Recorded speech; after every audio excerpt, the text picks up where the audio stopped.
स्वागत है।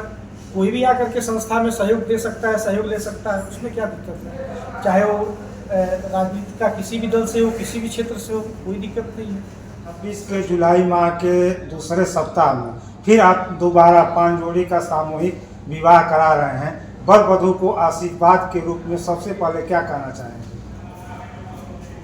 5 जोड़ों की जो आज सामूहिक विवाह हुई है, इसमें वर वधू को हम यही कहना चाहेंगे कि जिस आशीर्वाद को लेकर के आप यहाँ से जा रहे हैं, जिस संस्थान के माध्यम से आप लोगों का घर बसाया गया है, पहले तो आप अपने एक दूसरे के विश्वास को तोड़िएगा नहीं और संस्थान की उम्मीदों पे खरे उतरिएगा और अपने माँ बाप का सेवा करिएगा और पूरी ईमानदारी से अपने घर पे अपना जीवन बसर करके अपने जीवन को आगे बढ़ाइएगा। सर, पहले 3 बेटियों की शादी होती थी, फिर हर हफ्ते 5-5 बेटियों की शादी। ये राजनीति का कोई स्टंट है या वाकई समाज सेवा? नहीं, राजनीति पहले करता था जब ये सामूहिक विवाह नहीं कर रहा था, क्योंकि इसके पहले 3 बार मेरी पत्नी चिल्लूपार विधानसभा से दावेदारी कर चुकी है। नतीजा ये था कि वो जीत नहीं पाए, लेकिन राजनीति का कोई इसमें ऐसा चीज़ नहीं है। ये सेवा का ही पूरा संकल्प है। बस अंतर क्या है कि महीने में जब एक बार शादी होती थी तो हमारे कार्यकर्ता जो है उस शादी में शामिल नहीं हो पाते थे, जो दूर दूर के रहते थे। अब 4 बार महीने में शादी होने का मतलब ये हो गया कि जो दूर के भी हमारे कार्यकर्ता है, वो जब भी उनको टाइम मिले, अगर महीने में 4 सप्ताह है तो 4 बार शादी तय होना है, 4 बार शादी होनी है तो 4 बार में जब भी उनको मौका मिले वो शादी में शामिल हो सकते हैं। इसलिए जो है एक बार न करा करके महीने में 4 बार किया गया। पहले सप्ताह में 5, दूसरे सप्ताह में 5, तीसरे सप्ताह में 5 और चौथे सप्ताह में 6 शादी, यानी कि 21 शादी हर महीने। आप कह रहे हैं राजनीति हम पहले करते थे और समाज सेवा कर रहे हैं, लेकिन आपकी घोषणा हुई थी कि निकाय चुनाव को लेकर के कि आप जगह जगह अपना जिला पंचायत चुनाव लड़ा रहे हैं। पत्नी ऑलरेडी प्रधानी का चुनाव लड़ रही हैं। आपके बालक ऑलरेडी सुहेलदेव पार्टी समाज पार्टी में राजनीति में कदम रखे हुए हैं। क्या कहना है इस पर? देखिए, बेटे की अपनी सोच, अपनी इच्छा है कि वो माननीय अरविंद जी से उनका घरेलू संबंध है, दोस्ती है, उनकी मित्रता है, तो इसके हिसाब से वो वहाँ जुड़े हुए हैं। पत्नी की बात है तो भारतीय जनता पार्टी की सक्रिय सदस्य पहले भी थी, आज भी है। रहा सवाल राजनीति का या जिला पंचायत का, तो जिला पंचायत के बारे में आप सभी लोगों के, सभी प्रेस के दोस्तों से मैं कहना चाहता हूँ कि जिला पंचायत की जो प्रत्याशी हमने घोषित किया था, वो मैंने किया नहीं था, मुझसे करवाया गया था। विश्व हिंदू रक्षा परिषद में जब बेटा हमारा प्रदेश अध्यक्ष के पद पे था, तो माननीय गोपाल राय जी के निर्देशानुसार ये घोषित कराया गया था मुझसे कि आप घोषित कर दीजिए कि 5-4 जगहों पे जिला पंचायत का चुनाव अपने अपने प्रत्याशी को हम लड़ाएंगे। तो उसके हिसाब से हमने घोषणा किया था। तो अभी फिलहाल आगे चल के क्या होगा मुझे नहीं पता है, लेकिन फिलहाल मेरे तरफ से कोई प्रत्याशी चुनाव में नहीं है। बीच में प्रत्याशियों का हाथ छोड़ना क्या सही है? नहीं, देखिए, बीच में प्रत्याशी का हाथ हमने थोड़ी छोड़ा है। वो तो विश्व हिंदू रक्षा परिषद के द्वारा घोषित कराया गया था, जो हमने किया था। संस्था चुनाव थोड़ी लड़ाएगी। संस्था तो समाज सेवा का काम करती है, लोगों का घर बसाती है, लोगों की जान बचाती है, लोगों के साथ चलने का काम करती है। रहा सवाल मेरे व्यक्तिगत जिला पंचायत का चुनाव जो है, वो मेरे जगह पे प्रिया गुप्ता को हम लड़ा रहे हैं, तो वो समाज में सेवा करने के लिए थोड़ा बहुत तो राजनीति का बल चाहिए ही चाहिए। तो मेरे जगह प्रिया लड़ेगी, बाकी राजनीति का कोई ऐसा बहुत बड़ा मकसद नहीं। भविष्य में अगर आपके लिए कोई आपके साथ आकर के और साथ में चलने का काम करे राजनीतिक तौर पे, तो इस पर क्या कहना है? सबका स्वागत है।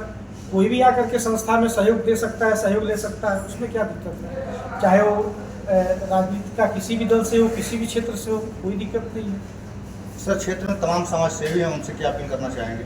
उनसे अपील नहीं करना चाहेंगे, उनसे अपील का कोई मतलब नहीं निकलता है। मैं अपील करना चाहता हूँ इस प्रदेश और इस देश में तमाम जो कंपनियां हैं उन लोगों से। देखिए, पानी बेच करके हमारी संस्था जो है, पानी बेच करके 21 गरीब बेटियों की शादी हर महीने करा रही है। तो मैं राजनीतिक लोगों से ये देखिए, ये हमारा पानी का बाटल है जिसको हम बेच करके हर महीना 21 गरीब बेटियों की शादी कराते हैं। तो राजनीतिक रूप से कोई अपील नहीं है। अपील मैं करना चाहूँगा क्षेत्र के जितने भी उद्योगपति हैं या जितनी कंपनी वाले हैं कि एक आलोक वाला साईं आलोक मिलन वाटर का पानी बेच करके 21 लड़कियों की शादी करा सकता है।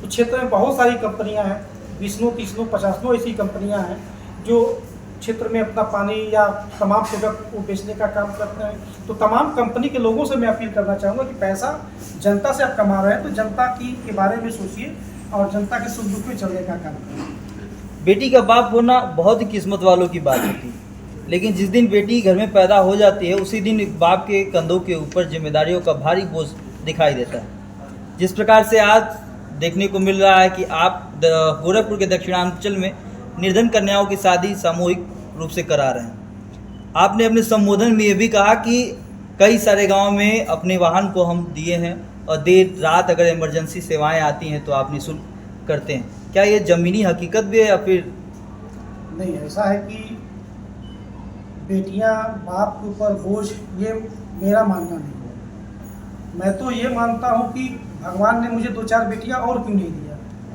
मैं जब अपने गलत आदतों की वजह से दिल्ली के वेदांता अस्पताल में 6 महीना में भर्ती था, तो एक ही बेटी मेरी थी जो मेरे पूरे व्यवस्था को देखने का काम कर रही थी और पूरी व्यवस्था को संभालने वाला कोई था। सबको एक साथ एक लय में लेके चलने का कोई काम किया था तो मेरी बेटी ने किया था। अब अस्पताल से लौटने के बाद मेरी एक बेटी थी जिसकी मैंने शादी कर दी, अब वो अपने घर चली गई। तो ये मेरा मानना है कि भगवान ने मुझे 2-4 बेटियां और क्यों नहीं दिया। जब एक बेटी की शादी मैंने किया उसके बाद से ही मैंने ये फैसला किया कि एक बेटी मेरी थी, एक बेटी की शादी कर दिया। अब क्षेत्र में समाज में हर घर से बेटियों की तलाश करूँगा। जो परिवार चाहेगा कि हम उनकी बेटियों का शादी कराएं, उनके बेटी का हाथ पीला करें, उनका घर बसाएं, तो मैं हर उन बेटियों का स्वागत करना चाहूँगा और उनका सबका घर बसाना चाहूँगा। आपातकालीन सेवाओं के लिए भी आप अभी अपने संबोधन में कह रहे थे कि गांव-गांव में अगर देर रात 150 चरपहिया गाड़ी जी आपके देवरिया, आजमगढ़, मऊ, संत कबीर नगर, गोरखपुर, ये 5 जनपदों में अगर देखा जाए तो 150 चरपहिया गाड़ी हमने क्षेत्र में लोगों की सेवा के लिए दिया हुआ है, जिसमें हमने जिन ग्राम सभा में गाड़ी खड़ी रहती है उस ग्राम सभा के लोगों को हमने सिर्फ इतना ही कहा है कि अगर आपातकालीन कोई भी दुर्घटना होती है, जान बचानी है, इलाज कराना है, डिलीवरी, ऑपरेशन, कोई भी बीमारी ऐसी पड़ती है तो निःशुल्क केवल तेल भराइए, गाड़ी को लेके जाइए। अगर सरकार का एम्बुलेंस समय पे उपलब्ध न हो पाए तो मेरी गाड़ी को यूज करें। मानव शिक्षा सेवा संस्थान के द्वारा मदद करें और ले करके अपने परिवार के लोगों का इलाज कराएं, जान बचाएं। ज़रूरत पड़े तो अपने ज़िले पे, अपने प्रदेश पे या अपने देश के प्रदेश पे जाने का काम करें और जा करके अपने परिवार का जान बचाएं, वो भी निःशुल्क। 1 रुपया भी हम किसी से चार्ज नहीं लेते हैं। हाँ, रहा सवाल कि वो गाड़ी ग्राम सभा में जिन ग्राम सभा में खड़ी रहती है उन ग्राम सभा में जो भी हमारे संस्था के मेंबर होते हैं उनके वहाँ अगर कोई शादी विवाह पड़ता है तो हम 3-3 रुपये के सहयोग से, अगर किसी को वहाँ शादी पड़ता है 10 गाड़ी, 5 गाड़ी, 20 गाड़ी, 25 गाड़ी जो भी वो लेके जाते हैं, तो हम उनसे कहते हैं कि आप गाड़ियों का सहयोग लीजिए और 3-3 रुपया करके उस सहयोग को वापस कर दीजिए। इससे गरीब परिवार के भी बेटों का या बेटियों का शादी होता है तो 3-3 रुपये के को हम धीरे धीरे रिटर्न देते हैं और उनसे उनका आसानी से काम हो जाता है। इससे गरीब परिवार के लोगों का भी भला होता है और हमारा भी भला होता है। Thank you.